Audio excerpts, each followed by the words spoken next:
There we go. Try that again. There you are. Should I tell him I can't hear him? Is he talking to me? Hi. I took a week off and forgot my controls, but peace, everybody. It's the guy with the bow tie checking in with you live for another edition of Business with Benefits. To my right, you have the wonderful Jordanna Eyre. How you doing, Jordanna? I am doing great. It's great to be here. Thanks for having me. Awesome. I figured we'd do some magic music since you were the sorceress that we're going to speak to today. Why not? Awesome. And I'll say thank you to hashtag Team Live, hashtag Team Replay. However you consume the content, we appreciate it. Please let us know below. Thank you to our LinkedIn family. Thank you to our YouTube family. Please hit that bell and watch future episodes. And also thank you to our sponsor, StreamYard, for sponsoring the show. So now that I'm up on my song and dance, Jordanna and I met through comments and seeing the wonderful content about leadership. So I said, hey, why don't we talk about leadership a little bit? But for the people that don't know who you are, let them know what you do and your gift for the world. All right. So I run a company called Modern Day Sorcerer. The sorcerer concept, it's not witchcraft. It's the magic that exists inside of you. So what I do is I help leaders get very closely in touch with the unique wisdom and the power that lives inside of them and learn to express it in a way where they wield their power without a sword so that you can wield the power that you hold in a way that actually contributes to the planet. Ooh, we're going to get deep off the rip. I love it. So one thing I asked you when we first spoke was your journey to leadership. Obviously, all of us arrive at different ways when they realize they don't want to be a leader. So first off, did you know you wanted to be a leader at an early age? I did. To some extent, so I had an interesting relationship with it. On one level, I didn't. It was a paradox. So I knew that there was a power inside of me, and I knew that the way the world experienced power was BS, and that I had to do something big to support the planet and getting to experience this shared power. So I knew it was leadership, but I also had a very oppressive father, Ivy League educated, but like super stereotypical white man oppressive father who was doing lots of things in business that I did not want to embody nor represent. So I didn't want to do business. I didn't want to lead in business. And it took me years to actually realize, oh, wait, I need to do this through business. So let's start there then. You had a different relationship. So for you, as a person that teaches leadership, what is the definition of leadership to you? So leadership is definitely something that is sourced from within. It's not about what we do in the external, although there is, the necessity of the external world to line up with what we know possible. But to me, leadership is doing everything in our power to match ourselves to what we know the world needs, so that the way we operate in the world with others and those we are quote unquote leading actually generates what we've always known possible in the world. Does that make sense? Yeah, basically, because I think people think there's always the leadership you think about with managers or things of that nature, where it's external leadership, where it's you have a title, so I'm supposed to listen to you, quote unquote. But you're speaking to a deeper power that really anybody can have. Anybody can have. And, we're coming almost from like a reverse of it, because so many of today's bigger level leaders, in terms of those that are leading the largest companies, many of them don't yet represent this form of leadership. But a lot of them want to, and things are changing. And, some of them are my clients too. Like, things are changing, but leadership from the inside out allows us to lead big teams and build big companies, but it allows us to do it in a way that is actually what the planet needs now, not all the stuff that was harming the planet before. Yeah, and I know you had an interesting take on your website about the the level-headedness of Gandhi, the fierceness. Talk about that piece. I love that opening. Yeah, thank you. I truly believe, like, the world today, we leaders, all of us, anyone who identifies with leadership or identifies with something bigger on the planet, we need to embody the fierceness of Gandhi, the compassion of Jesus, the equanimity of a Buddha, the perseverance of Nelson Mandela. But we don't have time to go sit on a mountaintop, nor is it ideal to have to go spend 28 years in prison, right? So the things that built the world's most powerful and potent leaders historically, it's like we need that deep awareness that they had, but we need to be able to do it while we're busy doing and taking action, because we got to do and we got to take action, partially because we need money to survive, and then or we kind of do and kind of don't, but because that's the way society is built, but also because there's just so much to do. There's so much to build and create together, and so we need to be able to get that like awareness and depth and compassion and all the things that a leader requires that you would get on a mountaintop while we're in the boardroom or, busy doing whatever we need to do to build our business or build our passion. So it's made me think about something that leadership, like for me personally, leadership was kind of always, hey, you should lead. It wasn't like a sought after thing from the conventional thought of what leadership is. Like when you work a job, somebody says, hey, you're good at this, you should lead people. And I had at that point done no leadership training into my business now, but previous W-2 roles, I'll get put into a manager role, something like that. Never study leadership. I just thought, I tell you go to work, I reprimand you if you're late, but it was really no training. It was literally none. And I started noticing this weird thing when I went to this B2B space that, I got to study this stuff because this affects somebody's life. They're going home talking about me and what I did as a leader or something like that. So it got more important to me. So for a new leader, what's something they usually don't know about leadership when you come across that client that's like, I'm brand new to leadership, or they don't even know they're a leader? What is that first thing they don't know about leadership? The first thing they don't know about leadership, gosh, and unfortunately, I don't know that if I could say one. Let me see if I can sort of source one thing, because it is really different for everyone. Some people have natural leadership capacity and others don't. You know what it is? Actually, what it is, the first thing that most new leaders don't know about leadership is that the fear that they're experiencing as a leader is trying to guide them into being a better leader. So instead, what usually happens is like they experience fear of like, but what if I'm not a good leader? But what if I don't do it right? What if things get chaotic and the chaos kind of can ensue, or they have to control in order to become the leader they're meant to be. But really that fear is trying to guide them into being a better leader. So they basically run away from the fear instead of kind of embracing it. That's normal. Yeah, we've got to embrace the fear that we have in leadership to actually be better leaders. Yeah, I mean, I didn't start reading any leadership books until, a year or two into leadership. Like, I guess I should study this because leadership training, and this is probably what you face all the time, leadership training is always like a one-day seminar kind of thing. They go over the vision. These are our goals for the business. We want to hit these metrics, but really the soft skills aren't really there. So I know you work with corporations. Why do you think it is that they don't seem to quite get that leadership is very valuable to their bottom line? So I work a lot with individuals inside of corporations. I do work some with corporations, but mostly with the individuals leading them. But the reason why I've seen for the most part that a lot of corporate entities and the leaders in corporate entities don't get why humanity is so important to the bottom line. So money and the way the money comes in and what they actually require to grow the business, to scale it and to uphold it appears to be so separate for people. They don't we've been conditioned to take humanity and money and put them in separate places. And so there's literally these blinders that have been put on people that cause the leader to just go to the bottom line, just focus on that. And they literally, some of them cannot see the humanity and, okay, but what about that person who goes home at night and what's their experience? And is their family even benefiting from this? And do they want to come back in the morning and actually do a good job?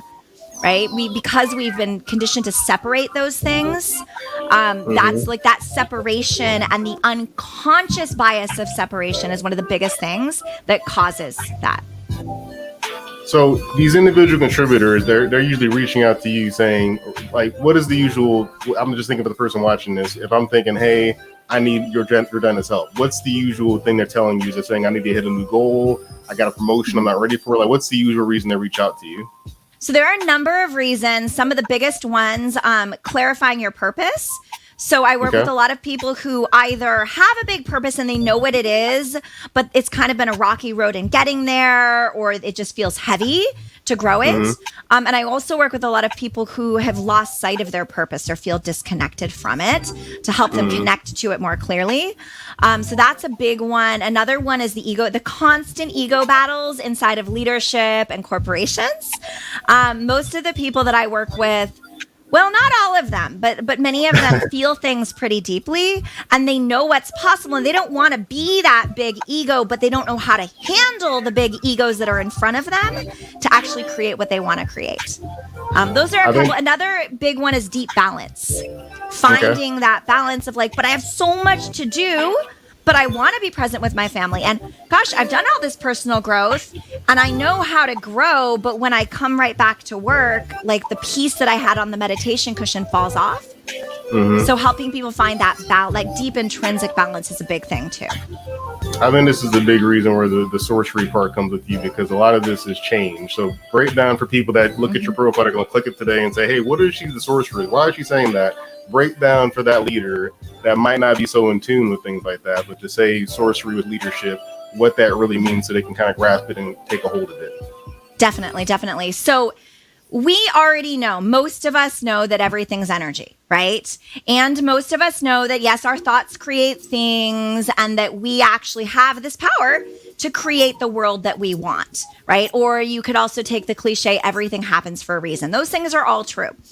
What I help leaders do, what I help people do, is get in touch with the systems that are inside of them and inside of everything that exists on the planet, because everything's energy.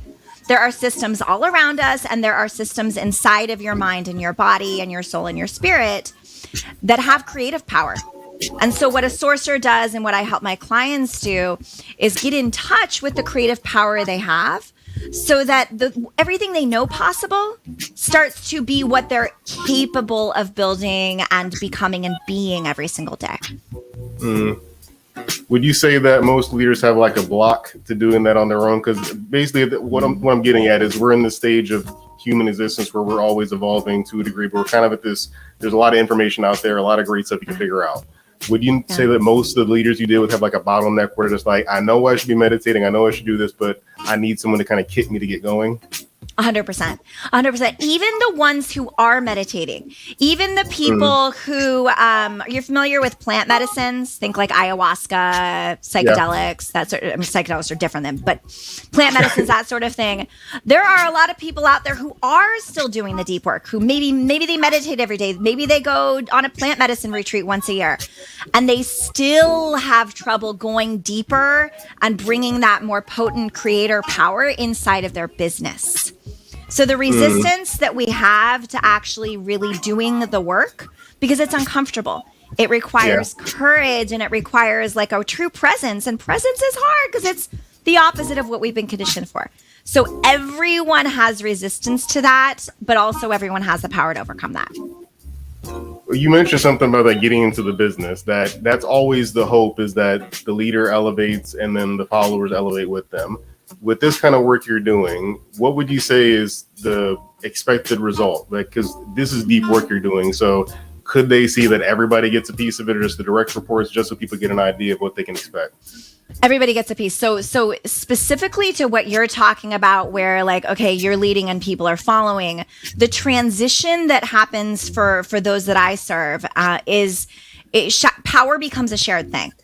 So take, buy-in that you need from your team, or you need your team to share the vision. What will happen instead is not only do you become in closer touch with the vision that you hold, but you're able to connect to other people and what they need and what they want to create, so that you're able to collaborate on a shared vision. And then what happens is wisdom becomes shared. So your team members start to rise up and experience like, oh my God, I'm actually really gifted at this, or I really want to take on that project. They become co-leaders. So it's like, here you are as the leader, able to really experience more of a sourcing of power, deeper balance. You're able to move through the day with more energy to lead. But now that power is shared. And so your team, they begin to do the same by virtue of the way you're showing up. They have permission to become themselves and step into their power of what they're meant to contribute to the business or the organization. So that right there sounds like a prime reason why a corporate leader should do this, because it sounds to me like what you're saying is you do put out more energy initially, but you'll save energy as the leader because everybody else. Is that a pretty accurate assumption? Yes. Okay. So I have a client who described to me, I have a client who has a friend who literally can do this trick where he can balance a chair on one finger. Literally, this man can pick up a chair and balance it on one finger. Learning to do that is not going to be a piece of cake. It's not. Like, there's just no way. It's going to be a challenge. It's going to be like, God, but I feel like I can't do this. And you have to confront those internal obstacles of, but I can't. But as you confront those internal obstacles, now, if you imagine being able to lift a chair with one finger, like, that is power. That is expansiveness. And if you can do that, you can step away and go on vacation and let your team hold things, and they will be able to accomplish a lot more. So you're right. Like, it takes more work at first, but it allows that person who's doing the work, the people that I support, to become so much more expansive and powerful in how much they and their organization can hold and do. Yeah, I like that. And then Stacy Porter jumped in here at a good comment. He said, most people in leadership roles occupy seats without any knowledge on how they should empower others below them to move up. So 100%. True, Stacey. 100%. Yeah. That's always an uncomfortable thing too, when the leader, I don't know if you're familiar with John Maxwell's leadership levels and like the lid of the other person. That's always kind of uncomfortable when you realize the person above you, like, you're at their lid, but you don't know how to kind of surpass that. So that's some of your clients where they're like, I know I'm better than my leader, but I'm just not getting it. Let's break that down. Okay, so here's the thing. I'm going to go a little bit deeper before I answer the exact question, okay? Okay. If we come back to the idea of power, that there's a power inside of all of us. The thing about that power is that those of us that were born feeling connected to it, or that know that we have a connection to it, have felt more disconnected from the world. So historically, we have these wounds that we're like, okay, but I know more is possible, but I don't feel seen in what's possible. And we may be, even though there is actually ultimately no hierarchy and no one is more nor less powerful than another, those of us that know that that power exists inside of us actually hold more immediate like awareness of that power. And so it can seem confusing because it's like, wait, but I know that I could actually surpass what this other leader who's above me is doing, but why don't they see me? And however, the work that I do with people, what it does is it helps you to get in touch with the things inside of you, the wounds that have happened, or the unconscious protection mechanisms that you have placed around your wisdom, around the power you hold. And as you heal the protection mechanisms, when we stop protecting something, it becomes safe to express, and others no longer feel that barrier of protection that we unconsciously put up, and they start to see us. So it helps leaders who have that power inside, who know that they do, start to become more seen and visible and naturally influential in their industry. Okay. Does it make sense? That makes sense. You said there's a second part to it. So now we've made it safe, remove the mechanisms, expose ourselves so people can see who we are. Not expose ourselves in that way, but after that, so if they realize this is where I am and this person's power isn't where it needs to be for organization, how do you help clients that deal with that? Because that's got to be a frequent thing you deal with. So are you asking, like, what do you do about that person who's actually not leading the organization well, who might be above you, and it seems like you're separate from being able to do something about that? What do you do in that case? Yeah, cause I think about everybody's a leader. You know, there's always the common phraseology that everybody's a leader, which is true. So when you realize you have influence and power that you realize isn't being utilized properly in the organization, but you're not the top dog. How does that person disseminate that energy in a helpful way to the organization themselves where they don't feel like I'm being stifled? Okay. So like everything that we give off, there's like a receiving that happens at the same time. Hang on, this is going a little deeper than maybe we need to go right now. So with what I mentioned, like healing those protection mechanisms around the wisdom that you have, that you know could make your organization a better place. Once you heal those protection mechanisms, what actually happens is you feel safer to speak up. And the words that you say or the things that you do to make a change are better received. Does that make sense? Like, do you want a quick example? Yeah, and that's why Tanisha Burgess, you'll like her. She actually said, boom to power within, and there it is.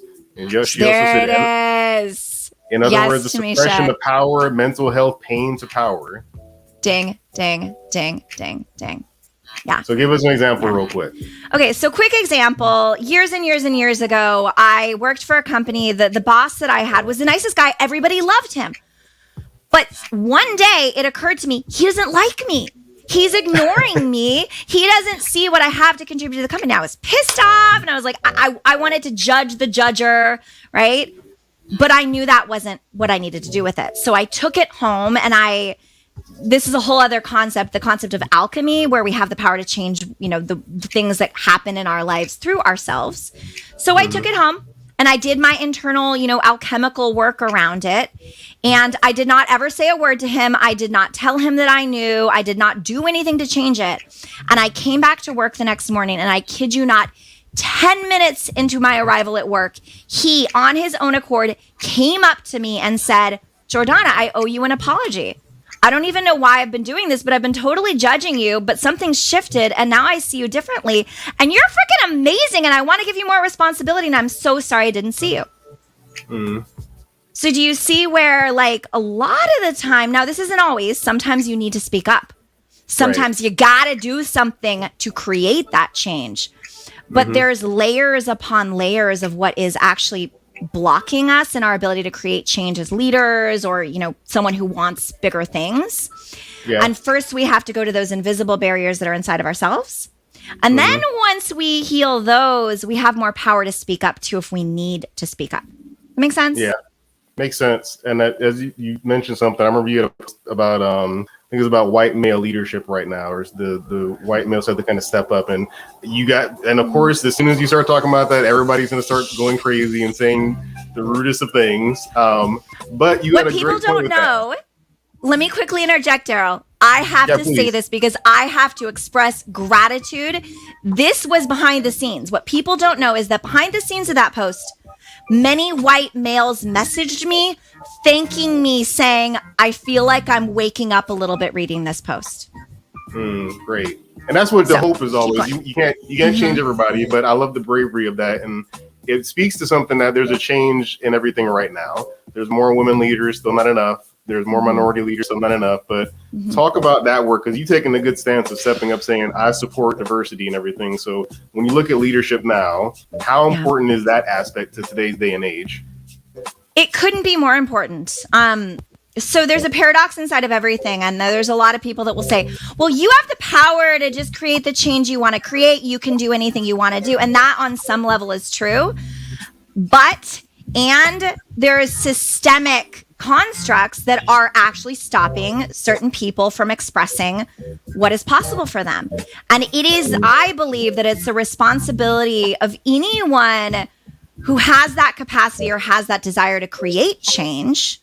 It is our responsibility to also do something about it. Thank you, Tamisha. I love it. It is our responsibility to do something about it too. And that means also unpacking what's inside of ourselves. Like, for example, it's as much my responsibility as a white woman to unpack my privilege as it is to rise into the power that I hold and do something with it. Because if I only rose into the power that I hold, but I didn't unpack my privilege, how would I be supporting the systems and dismantling so that everyone can have shared power? Does that make sense? Yeah, and I think the hardest thing with all the racial reckoning, as they call it, is Caucasian people. You have a lot to deal with, because accepting, oh yeah, I do have an extra leg up. I mean, there's a great documentary, Exterminate the Brutes. I probably talk about it once a month nowadays, but it shows the built-in systems of just destroying indigenous people. And it's great that you're saying, like, hey, I benefited from this and it's not right. And it's not right. That's why. And it took me, and I'm sorry to cut you off. It took me a while to come to reckoning with that, because I had done so much inner work already. And I was like, but don't we all have the power? And most importantly, or in terms of my own particular experience, my whole life, I had seen oppression all around. Like, I was, I've been pulled over by cops and felt unsafe. I have, I've witnessed, as a woman, there's those elements, but it's all around, right? So I thought that I knew what oppression was, because on many levels I did for myself. But it took me a while to come to terms with, what if there are systems built around me that are actually oppressing, some people more than others, or that I can't with my own mind understand because I haven't experienced them. And so I have to heal what's in me so that I can give permission, and not permission, so that I can create space. Yeah. For those who haven't been given the space. Does that make sense? Yeah, that's a big part of leadership, because that's that self-awareness is one of the biggest things I had to learn in leadership. Is like, I might have been rude when I said that, or I might have been dry or whatever. I had to learn that self-awareness. I mean, just this element, when it's racial issues, you have to be aware of yourself. Like, yes, I didn't do something, but my grandparents benefited from X and something like that. And speaking of levels of leadership and changes, Stacey had a comment here. He said, as bad as COVID-19 has been, it's always been a wake-up call for a lot of employees to step out on faith and start their own consulting business. People have gotten tired of not feeling worthy. And that's the big issue. I mean, talk about the people that you're teaching leadership with this workforce change, because the workforce has definitely risen up a lot more lately. Talk about how that's been showing up in your clients. COVID, I feel like COVID wiped the slate clean to some extent. I don't really have words for it, honestly, because it's, it took a lot of people down, but it also, it was enough of a wake up call, I think, for a lot of people that, those who didn't, and tell me if I'm answering this correctly, I want to make sure I even fully understood your question, that those who didn't, like, where power wasn't shared before, even though we still have a long way to go. Right. COVID did something where it wiped the slate clean, where people were like, well, shit, I'm going to have to take responsibility. And also, shit, wait, things are broken. So not only do I need to take responsibility, but I need to own up to the fact that things are broken and like, we're all going to have to fix them together. So I feel like it kind of, COVID kind of somehow energetically and systemically in certain ways dismantled a lot of things so that we could actually rebuild them together. Yeah, that makes sense. Makes sense. I think that makes sense, because what I feel like has happened is it brought home to work, because you had to hear about the home issues, and leadership and politics and everything was like, leave that at the door. Don't talk about your personal life. Don't talk about your family. Not we're not doing that. But now you almost have to. I mean, I've had to become even more empathetic as a leader, and not that I was a hard ass before, but I had to listen more as a result of, I know you're taking care of your kids because they can't go to the doctor right now and it might be positive. I know your family had gotten COVID and now you're going to take care of your cousin. Like, those things are spoken about a lot more. So I agree with you to wipe the slate clean and kind of shown, hopefully, the value of the worker is increased. So as we get into this phase where we're looking at shutdowns again, we're looking at, kind of those things might happen again. How do you help the leader that's coping with, I want to have my people back in the office because that's the way I'm used to it, but I need to adapt to this digital world? How do you help that leader? It's going to be different for each leader, because it's like, well, what are the real reasons why you want everyone back in the office? And is it truly needed or not? Because it may or may not be. I think for a lot of that leaders, there's like the core wounds that all humans have around separation. What that does when we don't have our employees or our team members in the office like we expect is it creates this perceived separation that instills fear and uncertainty. And so that for me is like the biggest thing that needs to be healed. Broken people create broken systems. So true, Tamisha. Yeah. So in terms of, a leader whose employees are not in the office with them, the way through that process is first clearing your own fear as a leader and finding your own humanity and like, well, why am I actually so afraid that they're far away? Or what am I afraid is going to happen? And then as you begin to work with that, as the fear clears, you're going to get a lot more clarity on what you need to do. Like, okay, what kind of systems and structures need to be put in place, or what conversations need to be had so that your team feels supported and is fully stepping up to build with you. Yeah, I love that, because some organizations, I have friends of mine that we have this great office that overlooks the stadium, but we don't need it anymore. And they just kind of just cut it off and said, we got the same work done from home, so why pay for this? But a lot of people are still resistant to that. Like, we got to be in the office. I got to see you at the computer. And I think it speaks to what you said, a big insecurity of, are they really working? And work is different nowadays. Let's be frank. I meet people more now than pre-COVID, because I Zoom all day. I don't spend 2 hours in the car. So to me, I'm like, well, this way works. I don't have to physically see you, which I'm not wanting to do that. But as a leader, I just say, hey guys, this works if you can adapt to it. So as we come into this new era where we have more young people coming in the workforce, what's your hope to see leaders learn in this next generation of leaders coming up? So, you mentioned youth. I think one of the things that I really hope to see leaders learn is so it comes back to shared power, like we were talking about before, that shared power also exists in various generations. So we as a planet are always opening further to new layers of evolution. It's why technology is speeding up, and how much we create in, a 10-year period has exponentialized. Like, we're now able to create in a 10-year period, what is it? Like, more than what we used to be able to create in 100 years combined. And where that comes into play with what I would love for leaders to learn today is that means that those who are just barely rising into the workforce are carrying elements of like wisdom and power and capacity of what we need inside of our organizations to grow them, as much as, those who are maybe in their 70s and like exiting the company soon. Right? That we need to really come together and determine and discover what each other has to contribute, so that there's a shared contribution, which will not only help things to continue to grow faster, but will be able to equalize the fast growth so that we all feel more comfortable and supported by it. Yeah, and it's interesting because you actually have really young clients. So when you and I were talking, I didn't realize you can, I wish I would have probably had this when I was younger, but what's your youngest client? I think you said a teenager, right? My youngest client ever, officially was 11 years old. My oldest client ever, 83. That's so awesome. It covers the spectrum. Across the board. Yeah. Currently, my clients are anywhere from, I think, like 24 is my youngest, to 71, I think she just turned.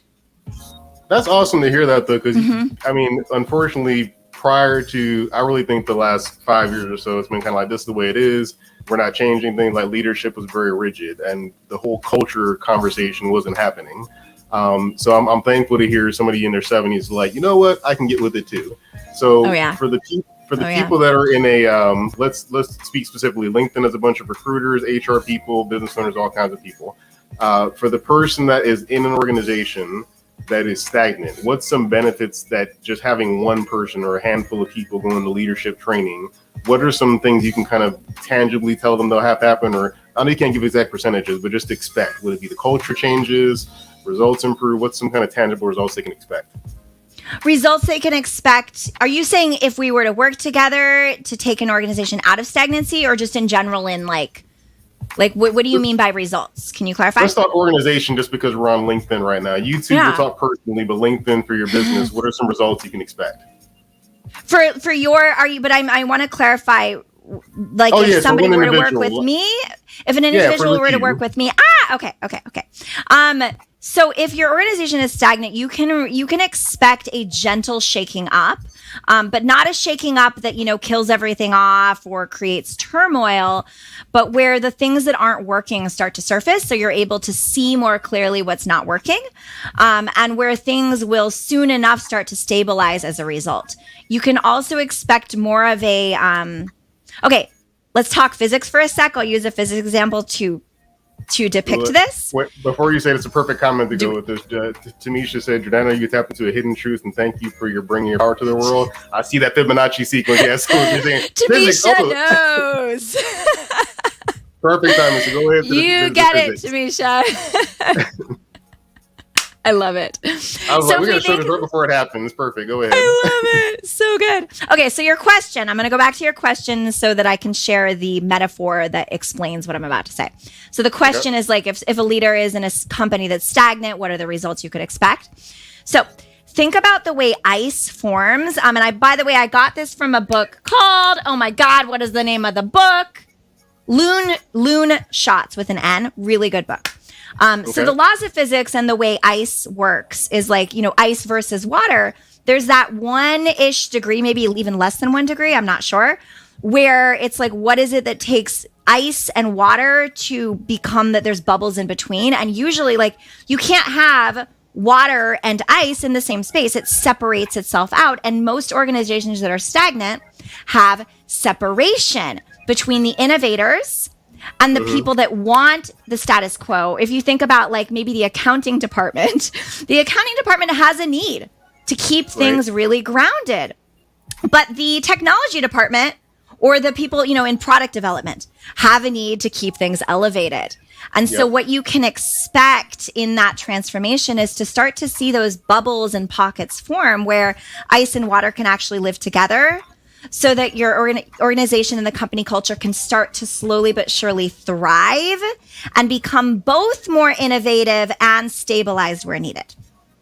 Ooh, I love it. That's a perfect analogy there. And James Possible even said, great point. So James likes the point you made there too. Is that your real last name, James? Because I love it either way. I've never asked him, actually. Yeah, James, you got to comment. Let us know if that's your real last name. Know. He says, Mr. Possible. That's got to be a great way to introduce yourself when you go into a bar or something. Hey, this is Mr. Possible. Right? But I digress. So you've been studying leadership for a long time, read several books, I'm sure, taught several people. I'd be remiss if I didn't talk about kind of the issues we're having on, we'll get political, but not political, but we see a lot of issue with our leaders that we all have to deal with. I candidly thought when everything happened 4 years ago, I told my wife, hey, nothing's going to change. It's the president. It doesn't change your day to day. That's going to be the same. I'm still going to go to work. I thought that for a second too.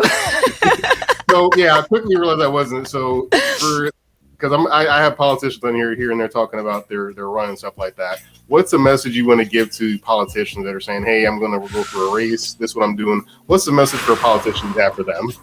Ooh, that's a big question. Don't give up.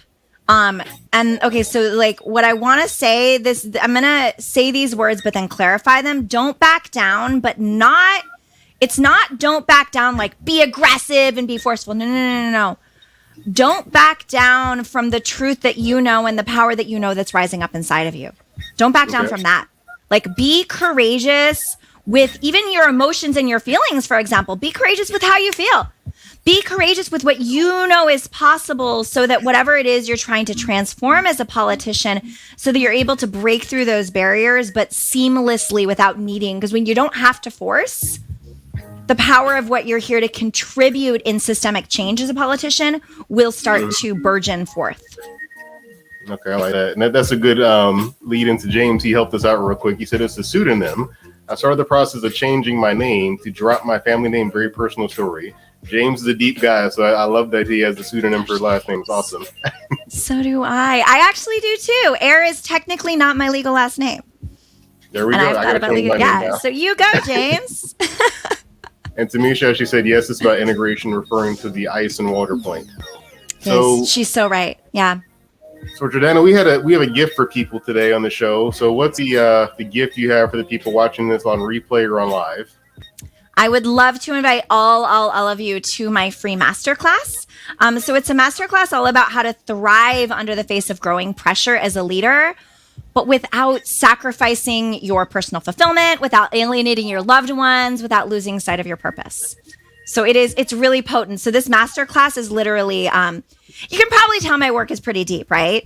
My work is deep, but it's well systematized so that it actually really makes an impact with those who are ready to grow.